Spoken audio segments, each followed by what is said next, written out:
Kita lanjutkan topik kita. Nah, bicara mengenai baptisan Roh Kudus dan terima Roh Kudus, ada dua hal. Bapak Ibu mengerti bahwa orang itu memakai dua baju. Baju dalam dan baju luar. Firman Tuhan katakan bahwa ada dua baju. Kenapa sih orang yang pergi ke pesta itu ya? Yang Tuhan katakan ada seorang pesta, udah pesta, tiba-tiba ketahuan ada orang nggak pakai baju pesta. Terus tuannya marah dan orang itu dilemparkan dalam kekelaman atau dalam bentuk neraka lah, Anda mengerti. Kok Tuhannya jahat banget ya seperti itu ya? Bapak Ibu harus mengerti. Kenapa sih dilemparkan? Karena orang itu harus menerima dua kali. Dua kali. Jadi waktu Anda bertobat, yang gerakan siapa? Roh Kudus. Roh Kudus Anda bertobat, Anda mengenakan itu. Jadi Anda mengenakan satu pakaian. Pakaian baru pertobatan Anda. Tetapi setelah itu, engkau harus memakai baju kebesaran. Kemegahan kau harus pakai.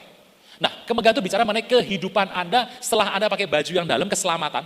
Tuhan berikan keselamatan pada semua orang.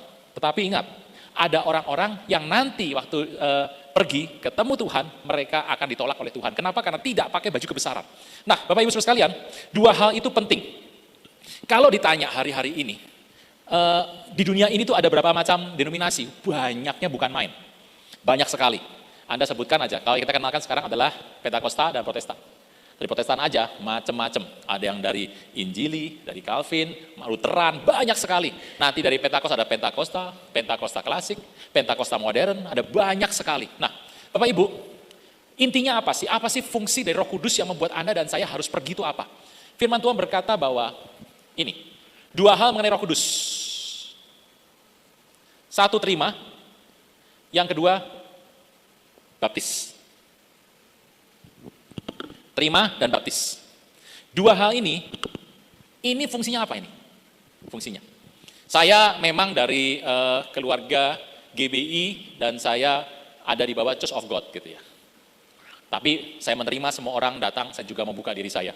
Bapak Ibu, kami itu berasal dari gereja Pentakosta klasik.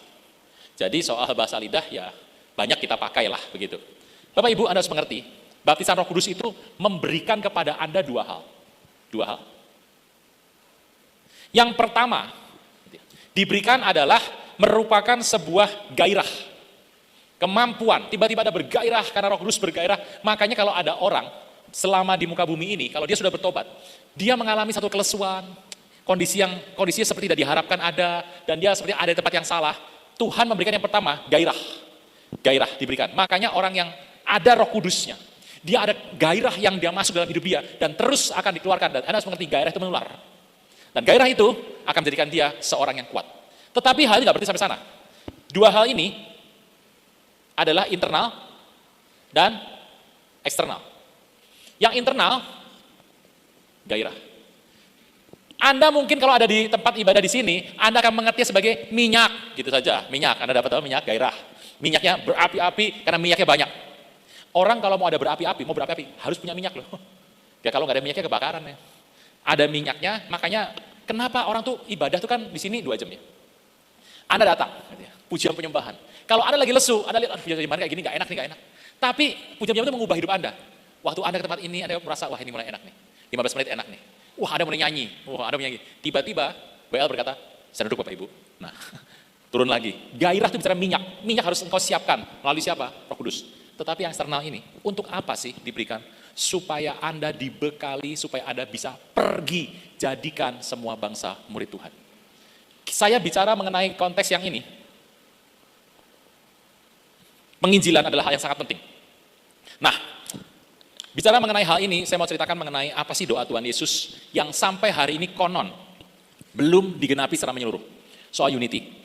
Bapak Ibu, apa yang saya katakan ini mungkin tidak diterima orang banyak. Saya juga mengerti bahwa apa yang saya katakan ini perlu pemikiran yang panjang. Saya juga sedang berpikir bagaimana caranya, tapi sulit. Gitu ya. Kondisinya ada yang sudah membuat, tapi saya juga mengerti bahwa kondisi ini sulit. Apakah ini benar merupakan situasi yang menjadikan gereja satu? Saya berkata, ya semoga ini mungkin salah satu cara. Bapak Ibu, Anda mengerti bahwa gereja hari ini itu diperhadapkan kepada perbedaan. Belum lagi kalau Anda bicara di sana mengenai adanya makan dan makanan jemaat dimakan gitu ya. Kalau di sini kecilnya 1.000 orang, kalau 1.000 itu 900 sepindah, nah itu gembarnya mulai marah tuh biasanya begitu. Situasi ini saya melihat begini, ke depan kelihatannya Tuhan membuat ini terjadi, kelihatannya ya, saya bilang baru kelihatannya. Bapak Ibu, yang terjadi adalah Di mana umat itu masing-masing menjadi, Anda tahu yang namanya talenta Bapak Ibu? Talenta ya, mengerti ya? Talenta adalah kemampuan Anda. Pak, saya tuh nggak bisa nyanyi, saya tuh pengen bisa nyanyi. Engkau latihan. Tapi waktu engkau berlatih yang paling tinggi, sebetulnya ya masih kalah dengan orang yang punya talenta nyanyi. Gitu ya.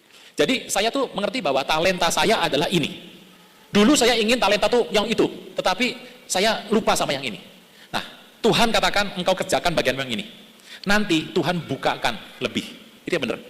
Ini talentamu, engkau mengerti, engkau akan dibuka lebih lagi. Nah, talenta itu sebetulnya adalah merupakan passion Anda. Bapak Ibu, saya mau katakan bahwa di gereja-gereja sekarang ini, terutama yang garisnya adalah garis Protestan dan Pentakosta ya, yang berujung sama ujung nih. Di tengah itu banyak sekali. Tuhan sedang menginginkan terjadi satu penyatuan. Kalau kita bicara nomor satu ini, gitu ya. Ini gimana caranya? Ini bisa menyatukan. Menyatukan bisa. Pergi jadi semua bangsa muridku nomor satu ini. Bisa. Mengenal nama Yesus dan penginjilan nomor satu bisa. Tetapi bagaimana caranya? Bapak Ibu, saya tuh melihat hari-hari ini, Anda kalau di Kristen itu, yang penting kira-kira itu adalah pujian dan firman. Pujian dan firman. Anda kalau pujian, ada pujian yang betul-betul naik hadirat Tuhan. Biasanya gembala di gereja yang pujiannya bagus akan berkata, Tuhan menghendaki supaya tempat ini ada pujian yang mantap, yang bagus, gitu ya. Kebenaran dari gembala ini, dia berkata pujian itu bagus, tetapi cenderung mengabaikan bagaimana firman disampaikan dengan talenta yang baik. Saya nggak bilang semua ya, tapi ada. Nah, di sisi lain, ada yang firman Tuhannya bagus, cara penyampaiannya jelas sekali. Orang yang kalau datang ke sana akan mengerti sungguh dan dipahami dengan baik tanpa ada rasa ngantuk, ada rasa yang aduh capek sekali dengarnya, nggak ada. Jadi firman itu betul-betul masuk dan betul-betul menghasilkan buah. Tetapi repotnya adalah gembala-gembala di sini cenderung mengatakan yang penting itu firman. Firman itu adalah patokan hidup Anda dan saya. Lupa bahwa pujian juga penting. Anda melihat kalau ini firmannya bagus ya. Biasanya puji-pujiannya ya yang biasa-biasa saja gitu ya. Tetapi kalau yang di sini pujiannya bagus sekali, mewah banget, wah luar biasa. Firmannya ya kurang begitu. Lalu ada pembenaran, sedikit banyak ada pembenaran. Mengatakan, sudahlah, untuk mengerti firman, itu adalah nanti Roh Kudus yang beritahu. Bapak Ibu, saya harus melihat, ada pembenaran, ada sebuah kondisi bahwa peristiwa itu merupakan satu kekurangan dari sebuah gereja ini. Ada dua ya. Yang satu percaya pujian penyembahan dan mengatakan firman itu nanti, ya apa saya taburkanlah. Toh gini, kalau Anda berkata seperti ini, kalau Roh Kudus gak turun gimana? Yang penting undang Roh Kudusnya. Karena kalau Roh Kudus gak turun juga percuma. Jadi dibenarkan dengan cara itu. Dan orang-orang mulai berkata, oh ya benar nih. Kalau ngomong 100 kata nggak ada Roh Kudusnya juga percuma. Nah, kebiasaan untuk membenarkan itu menjadi masuk ke dalam hati orang sebagai sebuah hal yang sepertinya benar. Bisa ngerti Bapak Ibu ya? Nah, di sini lain lagi. Ini firmannya bagus, Anda mengerti sungguh, penjelasannya seperti ini, Anda ngerti lah. Tetapi pujiannya itu biasa-biasa saja. Atau cenderung pakai gaya lama. Dan gembala di sini akan membenarkan dan mengatakan, oh ya, yang penting itu ada seperti ini. Puji-pujian jangan seperti dunia. Anda lakukan ini saja, yang penting tulus, Tuhan juga akan mengerti. Benar, Tuhan mengerti, saya percaya Tuhan mengerti kok, Tuhan mengerti. Yang sana Tuhan mengerti, yang sini Tuhan mengerti. Saya tuh mengerti bahwa hari-hari ini Tuhan akan membuat sebuah kondisi menjadi satu. Bapak Ibu, ini yang terjadi. Hari-hari ini, ada dari gereja yang cenderung puji-pujiannya seperti Anda dan saya, yang ada Pentakosta lah, gereja itu. Gereja ini mengerti, kalau membahas keselamatan, ya bisa, Anda bisa bahas keselamatan, gampang itu. Tetapi Anda mengerti, talentanya paling kuat ada di gereja apa? Gereja yang ini. Saya tuh melihat, hari ini gereja itu memanggil pengkhotbah dari sini. Bapak Ibu, ini cerita ya, saya cerita saja Pak. Anda mau ngerti boleh, mau ikut boleh, Anda tangkap dengan hati Anda. Dia undang pendeta dari sini untuk khotbah di sini. Khotbahnya tentang konsep iman. Ya yang enteng-enteng aja, yang tidak, jangan yang tabrakan, iman. Kristus sebagai Tuhan. Atau kristologi, kalau orang bilang kristologi itu. Gitu ya. Roh Kudus sebagai Tuhan dan Raja. Pneumatologi, gitu ya. Terus bicara mengenai dosa. Itu saja, enggak bicara yang akhir zaman, enggak bicara, yang itu saja.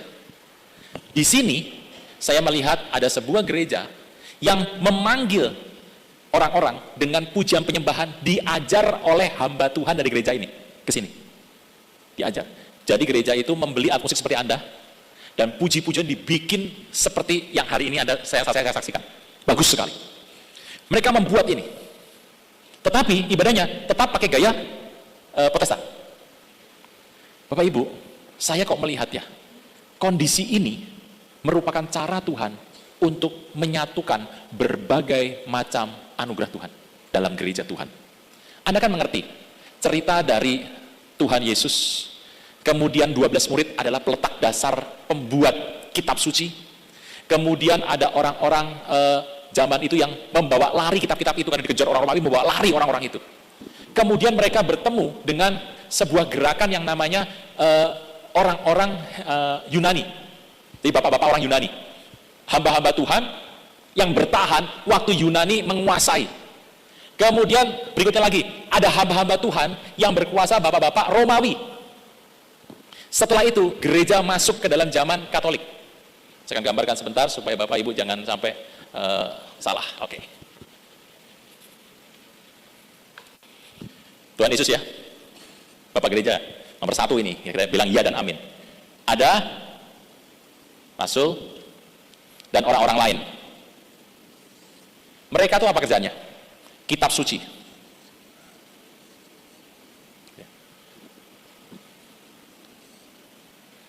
Lalu padang gurun, patriarh dan matriarh padang gurun, desert fathers and mothers, hamba-hamba Tuhan zaman itu yang dikejar, dia harus lari ke padang gurun. Mereka nggak lari saja, mereka bawa di belakang mereka kitab-kitab pada hari itu. Kitab-kitab dibawa. Padang gurun nih. Desert fathers and mothers membawa ini. Lari, mati. Kitab sucinya diambil, dibakar, terus dipertahankan kitab suci itu. Dari sini ada hamba Tuhan lagi, bapak-bapak Yunani, gitu ya. Jadi Greek fathers and mothers. Mereka mengerti kalau kitab ini tidak dialih bahasakan, susah. Supaya bisa nyebar semua muka bumi, ada alih bahasa tuh. Jadi mereka membuat kitab-kitab alih bahasa. Nih. Gitu. Ini menghadapi kendala apa? Penyesatan. Orang zaman dulu, abad pertama, mulai ada. Jangan bilang penyesatan mulai ada pada abad 21. Sudah lama Bapak Ibu. Ini ada pada abad 2 dan 3. Mereka bertemu dengan konsep-konsep penyesatan. Dan mereka bertahan dengan konsep penyesatan itu. Kemudian mereka membuat apa? Bapak-bapak Latin, Romawi. Latin fathers and mothers. Hari itu, orang-orang Romawi yang penting kedagingan. Anda bilang sama saya, Pak, gereja saya sekarang menghadapi Pak, LGBT. Loh itu sudah ada di sini, Abad 3, abad 4, abad 5 itu yang hadapi. Gereja sama dunia ini deket banget gitu ya. Ini. Penyesatan di sini. Lalu berikutnya, Katolik masuk. Katolik. Orang-orang berjuang karena Katolik itu berusaha untuk orang tetap kuat di tengah orang-orang yang pindah di antara dunia. Mereka mengagung-agungkan dunia. Orang-orang Katolik betul-betul berjuang mempertahankan iman mereka. Anda mari Katolik kalau berdoa kan pakai apa ini ya? Bukan apa berlututnya bukan di atas kayu, bukan di atas bantal, di atas batu. Batu.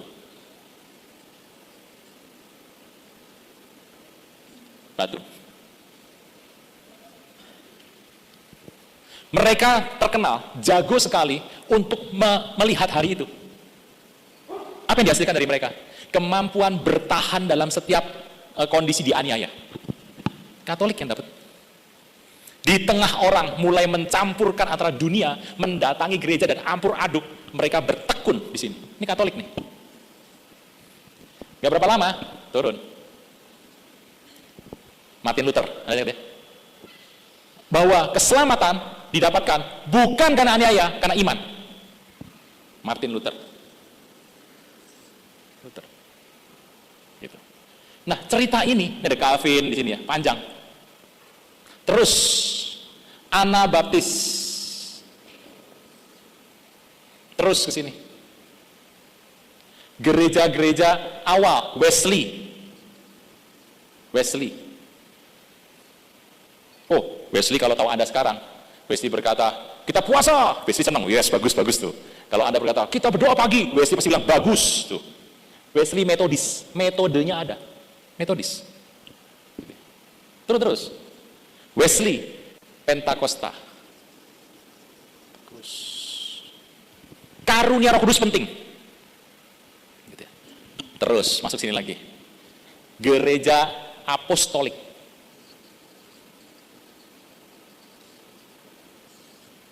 Dan ini kesudahannya.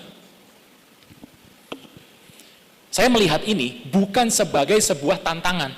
Wah, ini enak nih, ngadu ini sama ini diadu, sama ini ngadu nih. Oh, enggak gitu dong. Anda harus melihat dari semua ini, kelebihan gereja itu. Kelebihannya apa? Kelebihannya apa? Waktu Anda ngerti kelebihan ini, inilah penyempurnaan gereja. Dibuat jadi satu. Jadi adalah salah kalau kita mengatakan, oh saya mah hebat di pujian. Yang saya bilang, oh saya hebat di firman. Enggak. Firman dan pujian harus jadi satu. Itu sebutnya sebagai kaum pemulih. Bisa ya? Kan dia berkata, aku ini kaum pemulih. Oh ya belum pulih.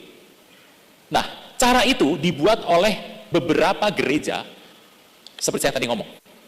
Mereka berkhotbah. Jadi kalau mereka mau berkhotbah topik A, gitu ya, topik A. Mereka mencari siapa yang paling bisa khotbah tentang topik A. Gitu ya. Dan kalau itu betul, mereka mengundang dari gereja tertentu. Untuk ngomong topik A saja. Nah, saya mengerti dalam hal ini, ada penolakan-penolakan dari beberapa orang. Yang mengatakan, oh dia nggak ada Roh Kudusnya. Kalau di kita, wah repot gitu ya. Nanti kalau jemaatnya pindah gimana? Nah itu Bapak Ibu. Cerita itu masih ada di zaman sekarang, di mana kita berkata bahwa Tuhan biarkan aku pulih. Itu nggak bisa pulih Bapak Ibu. Kondisinya berbeda dengan kondisi pada hari itu. Nah, hari ini, saya sendiri kalau ditanya, itu bagaimana Pak jadinya? Saya belum tahu. Kondisi nggak tahu, tapi saya paham bahwa itu satu rencana Tuhan. Saat yang Tuhan pakai. Tapi bagaimana? Saya mengerti satu hal yang Tuhan perkenakan sama Anda dan saya.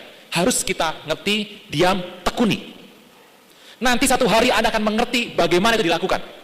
Bapak Ibu, kondisi ini kelihatannya akan menjadikan gereja satu. Anda kan kalau nanti misalnya diangkat nih, mereka berkata, Anda ingin orang-orang percaya semua diangkat toh? Ketemu Tuhan, Tuhan, pelukan, peluk. Anda senang, aku senang sekali Tuhan hari ini peluk Tuhan. Tuhan atau meluk Anda lihat sini tuh, lihat sini. Anda kan nggak tahu di belakang ada siapa. Kakak Anda, orang tua Anda, adik Anda ada di belakang tuh, nggak naik tuh, tidak diangkat. Anda pikir waktu Tuhan peluk Anda, Tuhan ngelihat kakak Anda, orang tua Anda, adik Anda, saudara Anda, sepupu Anda, Tuhan nggak sedih? Tuhan sedih. Gitu. Jadi kalau ini terjadi, saya tuh mengerti bahwa hal ini, konteks yang utama dari tempat ini, mungkin dihasilkan dari orang-orang ini. Kalau saya bertanya, siapa orang yang belajar kondisi bagaimana menghadapi dunia dan menerima sebuah siksaan yang berat dan mereka belajar dari siapa? Saya mau bilang, Katolik. Tapi Pak, iman adalah yang kuat supaya kita bisa belajar mengenai keselamatan dari iman dari siapa? Protestan. Pak, kalau belajar mengenai Roh Kudus yang bagus, karunia roh dari mana? Orang Pentakosta. Mau belajar baptis itu dari mana? Anak baptis. Kalau kita kan nggak hari ini. Ya, ini sebuah pemikiran ya Bapak Ibu, ini sebuah pemikiran. Jadi Anda ngerti dulu, Anda tangkap gini, sudahlah urusan pemimpin saya ikut aja kan gitu. Bapak Ibu, Anda tangkap. Apakah merupakan sebuah kebenaran atau ini bukan? Tuhan menghendaki gereja menjadi satu. Engkau dan saya dan sebagai gereja menjadi satu. Dan doktrin-doktrin manusia cenderung bahwa membesarkan yang satu dan membuang yang lain. Cerita itu memang tidak masalah seperti ini, tapi Anda harus melihat loh, kondisi aslinya di masyarakat di bawah ini, hal itu menjadi besar. Nah, cerita ini harus Anda pikirkan baik-baik. Anda berdoa, saya juga berdoa. Anda berdoa, apa yang Tuhan aku harus kerjakan? Pertama memang segitiga, yang tadi yang pertama, yaitu Yesus adalah Tuhan. Satu tuh. Tetapi orang yang bicara satu ini, gak berani turun kedua loh. Turun kedua gimana? Ribut tuh. Ributnya bukan dengan agama seberang, tapi di antara orang percaya sendiri. Bapak Ibu, cerita ini kita mengerti bahwa ini sudah terjadi di mana-mana. Nah, kisah ini Anda percaya harus dapatkan. Saya tuh melihat bahwa Mei 2022, 3 orang mendapatkan tahun 2033. Jadi 2033 itu sudah dikatakan oleh Bill Wilson 2013. 2013 Bill Wilson sudah cerita mengenai 2033. Lalu pada Mei 2022, which is itu adalah 9 tahun dari yang ngomong pertama, dia mengatakan lagi pentingnya 10 tahun. Nah, waktu Bill Wilson mengatakan ini, itu bersamaan dengan Nicky Gamble dan Rick Warren. Dari 3 hamba Tuhan. Nicky Gamble dari Anglikan, Katolik, karena Anglikan. Rick Warren dari Protestan, dari Saddleback di Amerika, dan Bill Wilson dari Pentakosta, karismatik. Itu bicara mengenai 10 tahun. Bapak Ibu, mungkin Anda bilang gini, entar aja lah, itu entar aja, gini aja, yang penting nanti aku ngikut aja, mau gimana terserah. Saya tuh melihat Bapak Ibu, dalam 10 tahun ini, dimulai 2027 nanti, Anda akan dipaksa, tanda kutip nih, terjadi hal-hal di muka bumi, sehingga engkau mau tidak mau, bersatu. Anda mengerti seperti apa kondisi di muka bumi hari-hari itu? 2027, 2028, 2029, 2030. Di muka bumi ini, kondisi yang Anda nggak pernah lihat, akan Anda lihat. Apa itu Pak? Saya nggak ngerti. Anda akan bertemu dengan kondisi dunia akan beda dengan yang ada hari ini. Hari ini saja kalau Anda sudah berusia 60 tahun, Anda sudah mengalami perubahan-perubahan. Anda mengerti. Dulu, saya waktu ketemu fax pertama kali, fax. Saya sampai kaget. Di Jakarta masukkan kertas. Di Semarang keluar. Apa ini? Alat apa ini? Itu SMA 1. Saya SMA 1 itu masukin. Fax. Gak banyak yang orang punya, gak banyak.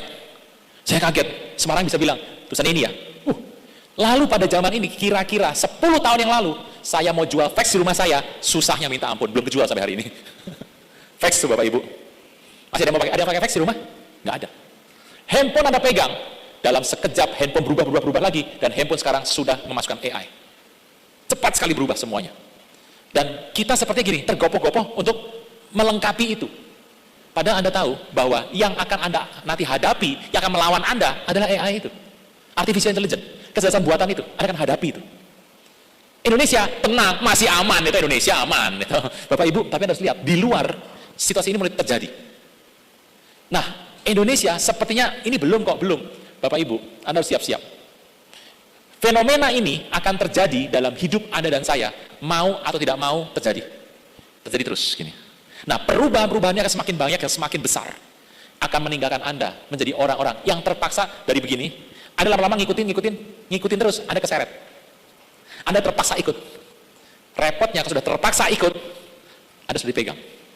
Bapak Ibu hati-hati bahwa menjelang Tuhan datang kembali, yang terjadi adalah orang-orang menjadi gagap teknologi. Dia bikin apa, baru sedikit, keluar yang baru lagi. Anda sedikit terseok-seok ngikutin. Kalau Anda sudah terseok-seok ngikutin, Anda ngikutin itu terbawa, Anda akan lupa dengan bagaimana Tuhan bicara apa. Hari ini, saya berdoa.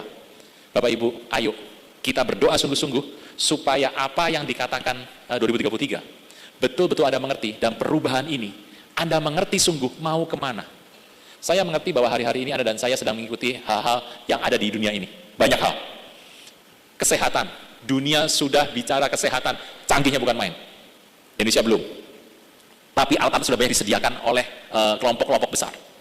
Bapak Ibu, sebuah pemancar wifi yang dari luar, Anda tahu ya, yang pakai star tit, gitu loh namanya, atau tit link, gitu.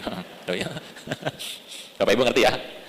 Itu datang ke Indonesia untuk mencari tempat diperbolehkan servernya ada di situ. Dan dunia ini dunia segini nih, dikelilingi titik oleh star tit tadi itu. Titik penuh. Dan dia belum punya tempat untuk wilayah yang di tenggara Indonesia. Australia ada, tapi di dekat Indonesia ini belum ada. Maka dia datang, meminta, dikasih loh. Bapak Ibu, nangkep ya? Jadi kondisinya sudah dikuasai semua. Memang untuk maju teknologi, top, nomor 1 bagus, maju teknologi.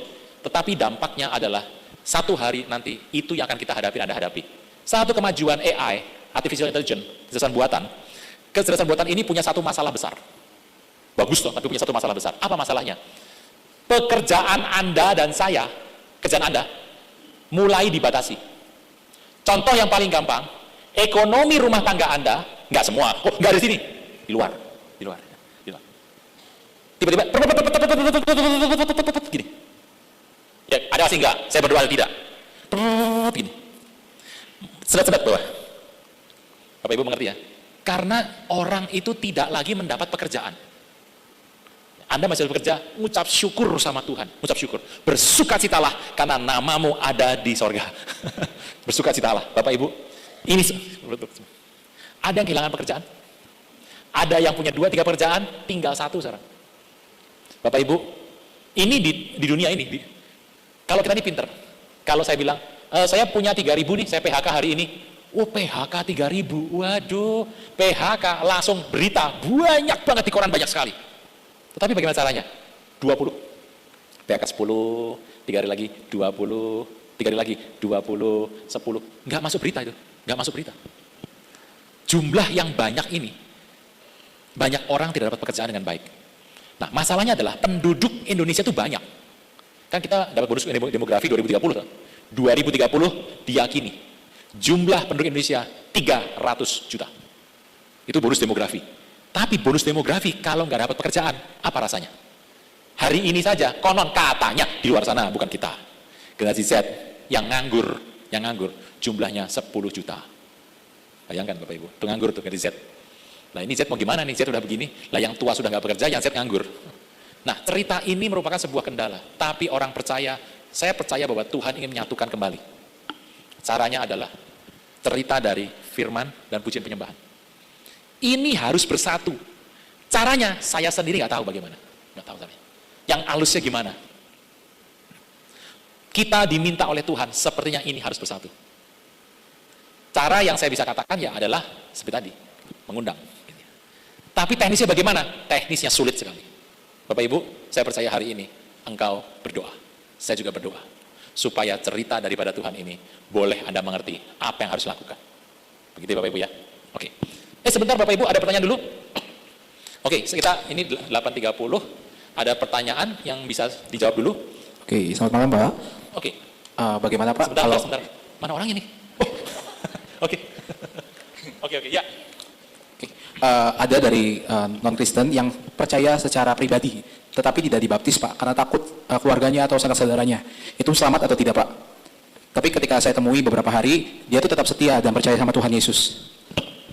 Sarannya gimana Pak? Gini, Bapak Ibu, Anda kan mengerti, baptis itu urusan pribadi Anda. Pak, saya baptis sendiri boleh? Nggak boleh. Baptis itu ada yang baptis toh. Siapa yang baptis Anda? Orang percaya, gitu aja. Orang percaya sudah dibaptis, boleh membaptis Anda. Misalnya, saya hari ini baptis Anda, boleh nggak? Boleh. Kalau Anda punya teman yang sudah percaya sudah dibaptis, dia yang baptis Anda, boleh. Masalahnya cuma satu, pakai surat apa enggak, kan gitu. Ya, yang penting baptis sah. Dalam nama Tuhan Yesus dibaptis masuk sah. Bapak Ibu, baptis itu urusan pribadi. Kalau Anda dibaptis, saya mau tanya, dari mana keluarga Anda tahu kalau Anda nggak cerita? Nggak saling begini, aku baptis nih, lihat nih, blus masuk. Lah Anda cari masalah sendiri tuh. Bapak Ibu, Anda sudah percaya, Anda lakukan firman Tuhan. Baptis itu adalah Anda pribadi dengan yang baptis. Saksinya Anda yang baptis. Bawa 1 orang lagi sebagai saksi, 2 orang. Saksi adalah 2 perkara sah. Jadi jangan bilang gini, yang penting setia. Anda masih mau hidup di muka bumi toh? Habis baptis, masih hidup toh? Anda baptis. Tapi kalau Anda bertobat, langsung meninggal, nggak perlu dibaptis. Nggak perlu. Saya ngomong ya, bukan pendapat saya. Kalau Anda bertobat dan meninggal, siapa? Samping Tuhan Yesus. Tuhan, nanti kalau engkau datang lagi, jangan lupa aku ya. Hari ini juga, saiki wae. Gitu. Ayo nakene. Nah, ente akan ikut aku, masuk Firdaus. Baptis nggak? Apa dia copot dulu? Enggak, dia baptis kok. Anda harus tahu, baptis adalah merupakan rencana Tuhan supaya engkau bisa lakukan kehendak Tuhan secara penuh. Itu adalah pribadi Anda. Jadi nggak usah cerita, gini nggak usah banyak ngomong seperti itu. Gitu ya Bapak Ibu ya. Oke? Oke. Tadi Bapak menyebut background pelayanan yang kita layani 85% itu sama seperti background kita. Bisa tolong jelaskan maksudnya background itu gimana Pak? Gimana? Background pelayanan yang dilayani itu 85% itu mirip kita. Ya. Nah, background itu maksudnya seperti apa, Pak? Gini, Bapak Ibu, Anda seorang ibu rumah tangga. Anda bertobat. Lalu suami Anda belum bertobat. Suami Anda selingkuh, makan uang, judi, Anda menderita sekali, engkau dipukuli, engkau menderita dalam kondisi yang seperti ini, engkau bertobat. Bapak Ibu, Anda mengerti dalam hidup ini engkau dibuang keluarga, engkau dinista orang, engkau harus bertobat dengan cara itu. Engkau mengerti hidup ini susah, tapi engkau berkata, Tuhan, beri aku kekuatan. Waktu engkau sudah pulih nanti, yang engkau akan injili adalah orang-orang yang seperti ibu-ibu itu. Ibu-ibu 3 suami, ibu-ibu yang anak suaminya judi, yang seperti itu. Yang backgroundnya mirip dengan Anda. Bapak Ibu mengerti ya? Itu yang 85%. Jadi Bapak Ibu, Anda tuh biasanya bertemu. Saya background merupakan orang yang percaya Tuhan. Tapi bukan dari keyakinan Kristen. Anda tahu dari mana ya? Waktu saya bertobat, setelah bertobat, saya berdamai dengan hidup saya. Saya melakukan apa yang benar menurut firman Tuhan. Saya tahu, hari itu yang saya injili yang bertobat, yang baik dari background saya. Saya mau tanya, menginjili seorang pembunuh, menginjili seorang narkoba. Saya kalau menginjili perokok, mungkin cuma 2 yang bertobat. Banyak kan nggak bertobat kok, ngamuk-ngamuk tinggalin saya, untung nggak mukul saya. Ngamuk-ngamuk tuh. Kenapa? Karena pola pikir saya itu beda. Saya masuk dari mana ya, gitu ya. Jadi Anda akan bertobat karena sesuatu dan Anda akan kembali menginjili orang. Yang 5%, 15% adalah orang dari background berbeda. Anda lihat background Anda dulu. Nah, dari situ Tuhan mungkin bekerja kepada orang-orang yang punya background kayak Anda. Gitu. Tapi bukan berarti gini, saya nggak usah nginjili orang yang backgroundnya beda sama saya dong. Enggak, Anda nginjili semua orang. Tetapi Tuhan mengatakan kalau yang bertobat itu biasanya mirip sama Anda. Kira-kira gitu. Oke. Pak, bagaimana William Seymour dan tim sehingga lawatan terjadi? Cara mereka bayar harganya seperti apa sehingga lawatan itu terjadi? Susah kalau ngomong. Kenapa harus Seymour? Kenapa nggak Charles Parham? Kenapa nggak Ivan Robert? Kenapa harus orang hitam yang cenderung dianggap rendah? Kenapa? Dan cuma 9 orang di situ yang melayani cuma 9 orang. Gitu. Harus pecah nanti 9 orang. Kenapa? Seymour bernubuat dan dipakai Tuhan luar biasa. Kenapa harus dia? Jawabannya sulit. Tapi intinya satu. Orang yang dipakai Tuhan, orang yang mau nurut sama Tuhan. Bapak Ibu, Anda mengertilah. Background Anda apapun, background Anda, tipe Anda, kondisi Anda seperti apapun boleh terjadi. Tuhan bisa pakai Anda, bisa. Tetapi ada satu hal yang harus taat sama Tuhan, harus taat dulu. Seymour, waktu dia pertama itu, dia melakukan itu ya, pokoknya dia menggebu-gebu aja. Dia lakukan aja. Siapa yang tahu kebaktian dia menjadi Pentakosta kedua? Gak ada yang tahu. Pentakosta itu adalah yang kedua, artinya seluruh dunia ikut ya waktu itu ya. Gak ada yang tahu. Siapa yang mengatakan bahwa, William Seymour ini adalah tokoh penting Pentakosta? Gak ada yang tahu sebenarnya siapa orangnya. Bagaimana caranya juga gak ada yang tahu. Dia berpuasa seperti biasa, dia berdoa seperti biasa, dia kumpulkan orang hitam semua juga seperti biasa. Bapak Ibu tahu yang namanya para pebisnis yang menjadi Kristen? Full Gospel, Anda tahu Full Gospel? Full Gospel? Ada di Cirebon Full Gospel? Demos Sakarian? Demos Sakarian itu adalah begini. Hari itu kalau orang-orang kulit putih itu tahu bahwa Pentakosta ini bagus sekali. Kulit putih ini bagus sekali. Tapi kalau dia kebaktian hari Minggu ke gereja-gereja Pentakosta yang notabene orang-orang hitam yang melayani, kan kacau. Dunia itu masih ada persisian dengan warna kulit waktu itu. Makanya orang-orang hari itu yang ada Full Gospel businessman kulit putih ini memilih ibadah di luar hari Minggu untuk bisa menikmati suasana ibadah Pentakosta itu. Demos Sakarian tuh. Nah, kalau ditanya apa Pak intinya? Satu, taat sama Tuhan. Anda harus mengerti itu. Oke? Oke. Pak, perkembangan teknologi semakin ke depan itu semakin luar biasa. Artificial AI, terus juga robot-robot makin canggih, Pak. Ada robot yang lebih canggih dari Sophia, Pak? Tidak ada. Sophia adalah saat ini dari Hansen Teknologi di Hong Kong. Ini bukan Hong Kong nih. Hong Kong bener. Sophia cuma dibuat tipenya sekitar ada 15 atau banyak belasan. Dan harganya mahalnya bukan main. Sophia tuh. Dan Sophia itu cuma disajikan, dia belum dikasih rambut, belum dikasih apa-apa. Sophia. Dia bisa menjawab banyak dan dia canggih sekali. Tapi kenapa tidak dibuat banyak? Harganya mahalnya bukan main. Robot-robot yang dibuat di bawah Sophia banyak. Banyak di bawah Sophia itu banyak. Bapak Ibu kan kaget loh, ribuan, banyak tuh. Dan gerakannya kaku sekali gitu ya, kaku sekali. Bapak Ibu, Anda belum lihat robot yang gerakannya bagus loh? Sudah dibuat, tapi tunggu aja nanti di YouTube keluar. Kira-kira ya setahun, 2 tahun lagi lah keluar. Bapak Ibu, Sophia, robot yang tercanggih hari ini dan mendapat warga negara. Sophia tuh. Tapi bentuknya ya masih kayak robot, gitu ya. Tapi isi pemikirannya canggih sekali. Oke? Oke, 2 lagi ya Pak. Bagaimana perkembangan microchip yang dulu disanter-santerkan salah satu tanda-tanda rapture Pak? Bagaimana perkembangan microchip yang dulu dibicarakan tentang buatan tanda rapture? Oke. Gini Bapak Ibu, ini penting nih. Anda tidak akan menolak ini kok. Ini manusia ya. Manusia. Bagaimana mengidentifikasi manusia?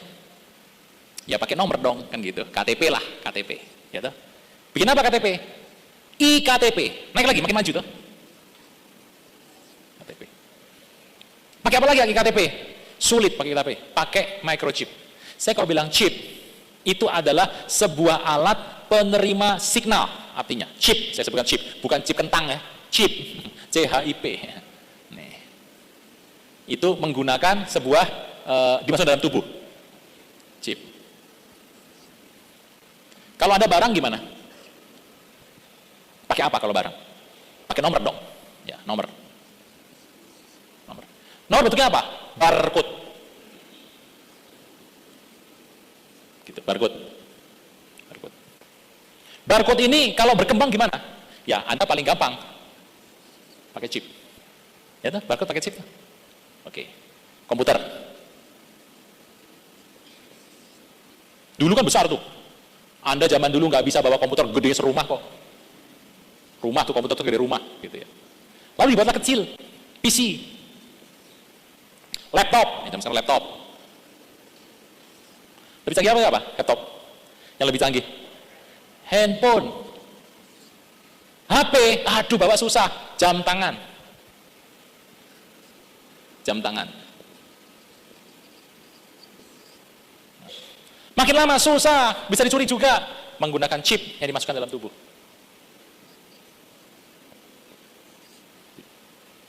Duit. Gitu ya. Ini ada uang yang Anda pegang hari-hari, uang kertas. Gitu. Ya. Lalu pakai apa lagi? Kartu. E-money. Ini bukan merek, ini kartu kredit card bukan ya? Artinya bukan, itu mereknya sama, e-money, tapi ini artinya uang secara pakai E. Ini ke depan mati. Gitu ya. Ini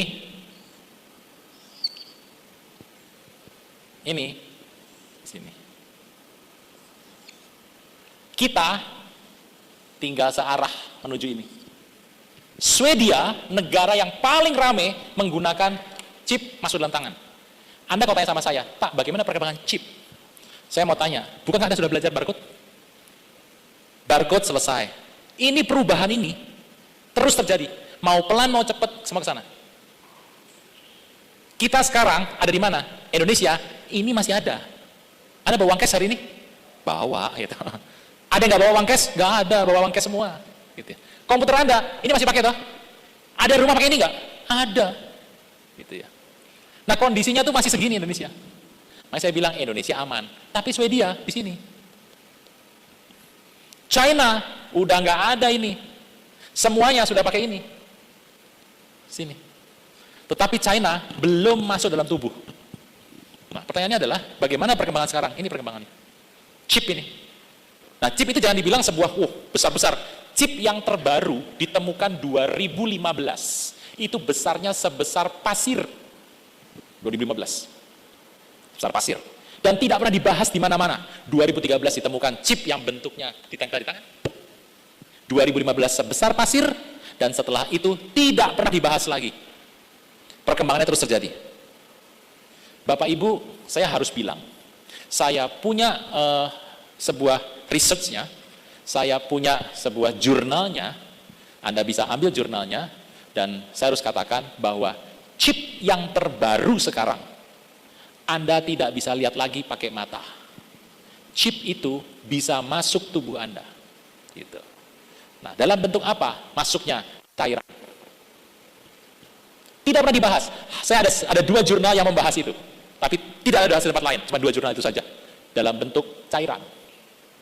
Bapak Ibu, Anda mau bilang sama saya, wah ini ada chipnya. Apa yang saya bilang di sini benar dan ya dan benar gitu saja. Ya dan amin gitu saja. Bapak Ibu, tapi kalau saya mau cerita susah. Banyak orang bilang, wah itu nggak benar, nggak benar. Banyak orang ngomong seperti itu. Tapi ketahuilah bahwa chip yang terbaru sudah nggak ada dibahas lagi, tapi besarnya sudah tidak terlihat dengan mata. Chip itu diuji coba dan dalam tubuh manusia bisa berfungsi paling lama 5 tahun. Nah, Bapak Ibu, Anda ngerti nggak saya ngomong apa nih? Nanti ditonton aja, 2 kali tonton ya. Nah, Bapak Ibu tahu aja. Saya mau cerita. Ini tahun berapa sih? 2023. Ya, 2025, 2024, 25, 26. 4, 5, 6 ya, lihat itu. Kira-kira tahun itulah. Anda perhatikan baik-baik. Terutama Anda yang menjual asuransi. Siapa asuransi? Agen asuransi sini ada asuransi? Gak usah ngaku. Agen asuransi Anda tahu ya? Anda akan mengerti, nanti ada banyak klaim karena sakit jantung, sakit paru-paru. Anda pegang aja omongan itu. Nah, jadi adanya sudah dalam bentuk cairan. Ini akan menjadi mencolok ke depan dalam bentuk sakit yang nyata. Anda bisa melihat, Anda yang menjadi agen asuransi, Anda akan tahu, tadinya dia nggak sakit jantung kok. Iya tadinya. Nanti dalam beberapa tahun ini, ada muncul klaim sakit jantung. Klaim paru-paru. Kenapa Pak? Ya, banyak hal. Tapi kemungkinan karena hal itu. Oke, ada lagi? Jelas Bapak Ibu? Oke. Jelas ya? Jelas, sudah tahu lah. Tahu. Oke, Bapak. Oke, berarti Pak, yang dimaksud cairan itu apakah vaksin itu termasuk? Iya Pak. Oke, terakhir ya Pak. Pak, perkembangan LGBT sudah tersebar sampai ke desa. Apa yang harus kita lakukan untuk mencegah itu sebagai anggota Kristus? Firman Tuhan mencatat dalam kitab Roma bagaimana LGBT terjadi. Gitu. Dikatakan pada ayat ke-24 sampai ke ayat 32. Roma 1 ayat 24 sampai 32. Firman Tuhan berkata, karena itu Allah menyerahkan pada mereka keinginan hati mereka akan cemaran, sehingga mereka saling mencemarkan tubuh mereka. Terus sebab mereka mengerti kebenaran Allah dengan dusta, memuja menyembah makhluk dengan melupakan pencipta yang harus puji selama-lamanya. Amin. Karena itu Allah serahkan mereka kepada hawa nafsu yang memalukan, sebab istri mereka mengerti persetubuhan yang wajar dan tidak wajar. Demikian juga suami mengerti persetubuhan yang wajar dan istri mereka demikian dalam birahi mereka seorang terhadap yang lain, sehingga mereka melakukan kemesuman laki-laki dengan laki-laki. Karena itu mereka menerima dalam diri mereka balas yang setimpal untuk kesalahan mereka. 28. Karena mereka tidak merasa perlu untuk mengakui Allah, Allah serahkan mereka kepada pikiran yang terkutuk, sehingga melakukan apa yang tidak pantas. Teruskan. Penuh dengan rupa kelaliman, kejahatan, kecelakaan, kebusukan, penuh dengan dengki, pembunuhan, perselisihan, tipu musyiat, dan kefasikan. Mereka adalah pengumpat, pemfitnah, pembenci Allah, kurang ajar, congkak, sombong, pandai dalam kejahatan, tidak taat kepada orang tua, tidak berakal, tidak setia, tidak penyayang, tidak mengenal belas kasihan. Sebab waktu mereka mengetahui tuntunan hukum Allah, yaitu bahwa siapa yang melakukan hal demikian patut dihukum mati, mereka bukan saja melakukan sendiri, tapi mereka juga setuju dengan mereka melakukannya. Bapak Ibu, LGBT adalah peristiwa yang bisa disembuhkan, bisa, gitu ya. Tetapi orang yang tidak tahu atau yang tidak mampu, mereka merasa tidak bisa. Lalu karena mereka tidak bisa, mereka mengatakan berarti ini dari Tuhan. Lalu mereka meneruskan dengan perbuatan sumbang itu. Bapak Ibu, ini adalah cara pemulihan dari satu kondisi. Kalau Anda punya saudara, ngalamin itu, cara pemulihan terbaik adalah datang sama Tuhan dan tunduk sama Tuhan. Mengaku Yesus sebagai Tuhan dan Raja dan minta pertolongan daripada Tuhan Yesus. Bapak Ibu, tiap orang itu kan punya masing-masing itu punya masalah hidup masing-masing kok. Ada yang lahir cacat. Ada yang lahir nggak punya. Ada yang orangnya hebat nih, tapi dia punya kelemahan di bidang tertentu. Setiap orang punya kelemahannya masing-masing. Dan ada banyak orang, kalau kelemahan tidak kelihatan, dia nggak mau cerita sama orang lain. Yang kelihatan adalah yang tampak fisik. Tampak fisik kelihatan. Tapi ada kelemahan jiwa yang orang lain tidak bisa lihat. Dan cenderung orang yang merasa itu berusaha untuk pulih, tapi nggak bisa. Ceritanya begini, kalau Anda punya saudara teman yang ngalami sebuah LGBT, dari lahir loh Bapak Ibu, dari lahir. Kalau Anda bilang, aku suka dari lahir, aku dari lahir sudah bawa ini, mungkin aku salah dilahirkan. Bapak Ibu, aneh sekali. Cerita itu dihasilkan dari banyak tempat. 98% orang yang kena LGBT itu karena lingkungan. 2% karena bawaan kelahiran. Itu adalah riset terakhir ya. Kalau tahun ini mungkin sudah 95% dan 5%. 90% karena dunia dan 5% karena kelahiran. Bapak Ibu, kenapa sih kelahiran? Anda mengerti, seorang ibu yang sedang hamil, lalu suaminya macam-macam, nggak pulang, nggak topang dia, hidup malam, itu stresnya bukan main. Nah, kondisi stres itu sedikit banyak mempengaruhi janinnya. Makin banyak hari ini. Kenapa? Kehidupannya seperti ini. Waktu itu sudah stres, dipukuli segala macam, istrinya itu melahirkan. Anak itu beresiko tinggi mengalami satu fenomena kesulitan yang terjadi dalam hidupnya dia. Apabila tidak ditangani dengan tepat, di waktu yang pas, maka penyimpangan itu akan semakin besar. Dan kalau dia tidak mendapatkan arahan dari yang benar dari gereja misalnya, dan dia mencari dari sesamanya, dari mencari di dunia ini, dunia tidak bisa berikan kesembuhan. Yang terjadi adalah orang ini akan jatuh dalam dosa LGBT. Nah, ada lagi yang ngomong sama saya, Pak, gimana kalau orang ini, dia mampu menguasai dirinya? Dia menguasai dirinya dan dia tidak melakukan dosa LGBT.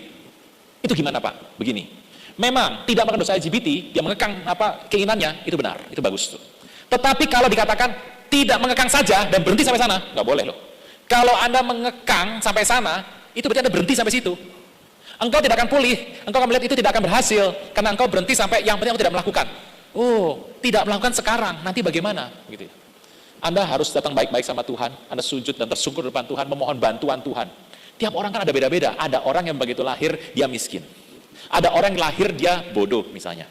Tetapi saya mengatakan orang tuh nggak ada yang bodoh, dia harus berusaha sungguh-sungguh. Dan orang punya kelemahan masing-masing. Nah, kalau kelemahan itu pas di bidang LGBT ini, dia harus pertama mengaku depan Tuhan. Bukan salah orang tuanya, bukan salah dia, tetapi rencana Tuhan akan jadi sama dia. Kalau Anda bertobat dalam LGBT itu dan Anda kembali normal, Bapak Ibu, Tuhan akan memakai engkau jadi penginjil untuk orang-orang seperti itu. Tetapi itu merupakan tahapan yang panjang. Banyak orang bilang, aku pengen sembuh segera, dalam 3 bulan aku sembuh. Nggak bisa, kalau Anda sudah jatuh sekali, 2 kali, 3 kali, pemulihan akan lama, karena itu jiwa. Nah, kondisi ini akan diperparah lagi kalau pergaulannya buruk, gitu loh. LGBT merupakan dosa, sampai hari ini, gereja ada yang menerima pernikahan sejenis. Di barat tuh, di Amerika banyak tuh. Dan beberapa negara sudah melakukan terima. Bayangkan, gereja sampai terima loh, itu gimana? Pasti tidak percaya mengenai Tuhan Yesus dong? Ya. Nah, Bapak Ibu, hari ini Indonesia ini masih enak, masih baik. Kita masih menolak hal ini. Tetapi yang Anda lakukan adalah Anda harus berusaha mengasih tahu orang bahwa Tuhan sanggup. Kita pernah cerita nggak? Tuhan menyembuhkan LGBT? Pernah. Di Gergesa, Gerasa. Anda kalau bilang Gerasa, saya Gergesa. Di Gerasa, di Gadara. Waktu Tuhan turun dari kapal, masuk tempat itu. Di situ ada 2 orang, betul ya? 2 per 1. 2, tapi yang sembuh cuma 1. Orang ini tidak pakai pakaian. Itu ada di sebuah pekuburan dalam. Berdua tidak pakai pakaian. Ngapain itu kira-kira? Bapak Ibu ngerti ya? Begitu Tuhan datang, mereka berdua datang. Apa engkau inginkan dari kami? Engkau datang kepada kami sebelum waktunya. Wah, Tuhan berkata, sopo jenengmu? Saha eta. Terus dia berkata, legiun. Ditanya nama, jawabannya angka. Orang edan ya. Ditanya angka, jawabannya nama. 6752. Satu legiun, 6752. Legiun. Aku masuk babi boleh nggak? Masuk sana. Masuk. Belum. Babinya nggak tahan. Nyemplung juga mati babinya. Bapak Ibu, itu satu peristiwa yang luar biasa. Tuhan menyembuhkan kondisi homoseks. Tuhan menyembuhkan kerasukan. Tuhan membongkar peternakan babi. Ada orang yang sering makan babi? Gak ada toh? Halo? Halo? Ada orang yang sering makan babi? Gak ada. Lah kok ada babi di situ apa itu? Orang Romawi, Bapak Ibu tahu Gadara. Itu Gergesa apa Gadara sih yang benar yang mana? Ya sama saja. Itu bicara mengenai tempatnya atau wilayahnya, begitu ya. Wilayahnya Gadara namanya, tempatnya Gergesa atau Gerasa namanya. Teman saya dulu waktu ngisi formulir kampus gitu ya. Dia tuh lahir di kota Kudus gitu. Tapi kalau dia isi asal mana? Semarang. Asal mana? Semarang. Karena dia berkata, aku lahir dari Kudus, gak ada yang tahu Kudus di mana gitu ya. Zaman saya tuh gak ada yang tahu Kudus di mana. Dan kalau bilang Semarang, oh tahu Semarang. Jadi dia Semarang terus. Berarti dia orang Kudus. Orang kota Kudus, bukan Kudus beneran. Nah, Bapak Ibu, Gadara adalah satu kota dari 10 kota, Dekapolis, Deka itu 10, Poli itu kota, Dekapolis 10 kota, jajahan Romawi. Romawi itu punya tempat ada 10 tuh. Di Jordan ada, di Jordania ada, di Israel ada. Nah, tempat itu 10 dikuasai Romawi. Buat apa Romawi kuasa itu? Untuk menaruh persediaan makan. Nah, di Gadara itu Romawi pelihara, dia bayar orang-orang Israel di situ. Ini mau uang nggak? Ternak babi, ternak babinya taruhnya di tempat pekuburan, tempatnya bagus banget. Jurang di pinggir sini, jurang di bawahnya nih, jurang, peternakan di sini, peternakan di situ. Nah, peternakan di situ nggak ada yang mau datang toh, nggak ada yang periksa. Orang dari Pemda datang, gimana masuknya coba? Ada 2 orang kerasukan kok, ada 2 orang kerasukan, pekuburan di sana dan tempatnya rapi jali. Tetapi tempat itu dibongkar Tuhan Yesus. Tuhan Yesus adalah konsep awal dari KPK, itu Tuhan Yesus membongkar itu. Bapak Ibu ingat ya? Anda punya masalah apa? Ini LGBT gimana? Tuhan kalau datang sama Anda, Tuhan, aku punya masalah ini, selesaikan masalahku. Masalah Anda 1, Tuhan bereskan 3. Saya tahu seperti itu, karena Tuhan itu jarang sekali melakukan masalah orang satu nih, satu selesai. Enggak, 1, 2, 3, begitu ya. Itu masalah kelar semuanya. Dan orang yang menjadi sembuh itu, dia pergi menjadi penginjil yang paling efektif di Gadara. Bapak Ibu, kisah itulah kisah Tuhan menobatkan homoseks. Kisahnya nggak kelihatan sebetulnya. Bapak Ibu bisa nangkap ya? Cerita homoseks disembuhkan Tuhan pada waktu Tuhan pergi ke Gadara. Ada tanya sama orang itu, kenapa bisa masukkan setan? Engkau lihat kondisinya. Jadi kondisi kerasukan itu macam-macam. Firman sudah katakan, kalau orang nggak takut Tuhan, sopo Tuhan, aku berani. Oh hati-hati, nanti anakmu. Lah anaknya salah apa Pak? Anaknya tidak salah, tapi ingat anaknya lahir di muka bumi. Kalau itu terjadi sama anak itu mau mengerti, Tuhan berkuasa. Tuhan pulihkan anak ini dan menjadi penginjil yang besar. Bapak Ibu, kisah ini harus pelan-pelan dibahas. Gak bisa pada hari ini, nanti pelan-pelan akan dibahas kisah ini. Tapi pesan saya, percaya Tuhan Yesus adalah Mesias. Sip, ada lagi? Udah, ya Bapak Ibu, jam 9 nih. Enak ini. Kita akan pulang? Oh ada yang mau pulang nih? Pulang toh. Udah? tambah lagi bonus lah gitu. Nah, ngundang saya dari Jakarta ke sini tadi lancar gitu ya, supaya sini bisa lama.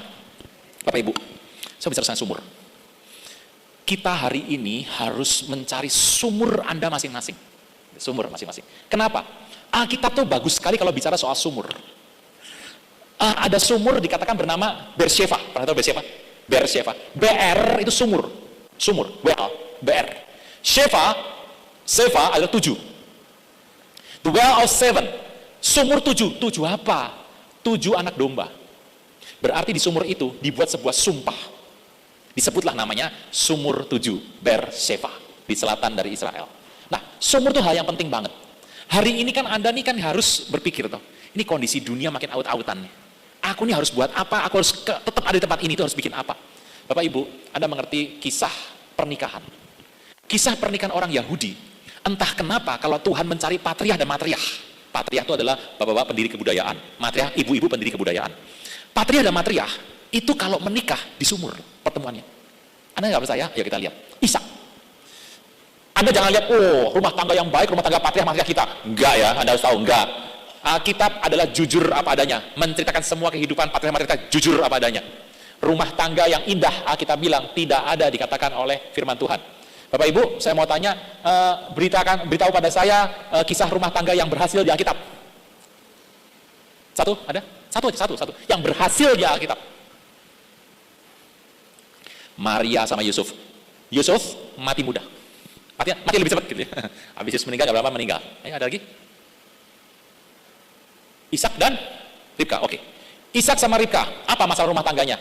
Ribka sayang sama Yakub, Ishak sayang sama Esau. Ya. Itu masalah utama berat banget tuh. Rumah tangga Anda coba, bapak saya anak pertama, mama saya anak ketiga, anak tengah layang-layang. Nah itu Anda coba aja. Runyam itu rumah tangga. Ada lagi? Yakub, Yakub istri 4. Ayo Bapak Ibu ada?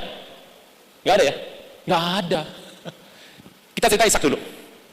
Hari itu Sarah sudah meninggal. Bapak Ibu ngerti ya? Sarah meninggal karena Tuhan hendaki umurnya diputus hari itu. Apa salahnya apa? Sarah kalau Anda melihat kehidupannya, itu penganut pagan yang hidupnya berantakan dia Sarah. Tapi menjadi istri Abraham, itu penting. Kenapa Tuhan tidak tetap pakai Sarah? Ya karena Tuhan itu sayang sama mereka berdua. Setelah Sarah meninggal, Abraham itu sendiri. Nah Ishak kan tadinya anak mami toh. Tapi Abraham ingat bahwa dia harus carikan seorang istri dari anaknya Ishak ini. Dia panggillah Eliezer bujangnya dan meminta bujangnya bersumpah. Lalu bujangnya pergi. Bujangnya bingung, gimana cari istri buat tuanku Ishak? Dia bersumpah pada Tuhan, Tuhan, tolong toh Tuhan. Nanti kalau sampai di sumur, ada yang berkata, aku haus. Ada yang berkata, engkau kuberi minum, plus onta-ontamu kuberi minum. Hari itu Ishak pergi membawa kira-kira 10 onta. 1 onta itu minum kira-kira 1,5 galon. Yang ada gede itu. Anggap 2. 1 onta. Jadi waktu Ribka mengambil air dan ngasih onta itu minum, dia mengambil kira-kira satunya 2, ini 10, 20 galon. Ribka, kuat, mantapnya luar biasa Ribka. Cedok kasih bur. Anda mengerti ya? Orang mau dipakai oleh Tuhan, kelihatan apa yang dia lakukan kok. Di mana dia bertemu dengan Ribka? Di sumur. Itu sumur tuh. Kenapa di sumur? Nggak tahu, kita nggak tahu. Tetapi Tuhan katakan, Ribka bertemu dengan Rebeka di sumur. Betul ya Bapak Ibu ya? Nah, lalu ke rumahnya dikasih perhiasan dan bertanya sama mereka, mau ikut orang ini nggak? Mau. Pulang mereka. Pertemuan itu di sumur. Hari itu kalau saya melihat Abraham sebagai Allah, Bapak, Roh Kudus gitu ya, datang untuk menaungi Eliezer. Eliezer itu adalah lambang Roh Kudus. Lalu dia bertemu dengan seorang wanita bernama Ribka. Cerita ini Anda harus lihat. Kenapa di sebuah sumur? Cerita yang sama, waktu anak dari Ishak dan Ribka bernama Yakub. Kakaknya mau bunuh dia. Dia takut. Seumur-umur hidupnya Yakub, dia cuma takut sama 1 orang. Bapaknya nggak takut. Tuhan lawan. Bapaknya sikat. Laban omnya sikat. Yakub tuh. Wah, Bapak Ibu, Anda mengerti Yakub tuh namanya keren. Yakub Splinter. Waktu Yakub itu pergi kepada Laban, dia bertemu rame-rame di mana? Sumur lagi ketemunya. Itu hal yang unik tuh. Kenapa ketemunya selalu di sumur? Kenapa di sumur ketemunya? Tuhan pernah bilang kepada Musa waktu membawa orang Israel keluar dari Mesir, gather the people all together and I will give you water. Bagus ya, nggak bisa ngomong R, ini latihan, gitu ya. Gather the people all together, I give you water, gitu. Kumpulkan bangsa ini bersama-sama, akan berikan air pada mereka. Lalu terjadi di situ keluarlah air yang membual. Sumur itu bicara kehidupan. Anda jangan bilang, sumur, di rumah saya juga ada 7 meter keluar air. Ya Anda gitu ya. Kalau di Timur Tengah Anda boleh menggali 10 meter belum tentu ada airnya. 20 meter belum tentu ada airnya. Itu Timur Tengah tuh. Kondisi sumur berair. Anda melihat, kenapa bapak-bapak, patriark dan matriark yang ada di Alkitab selalu kalau pergi sumur.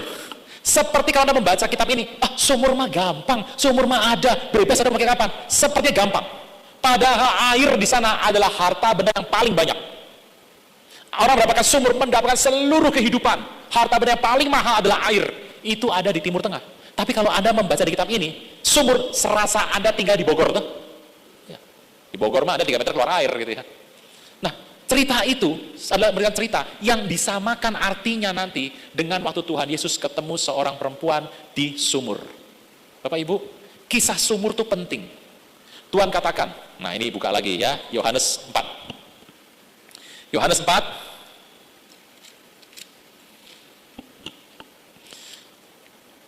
Perempuan Samaria. Wah, ini kata sebuah 4.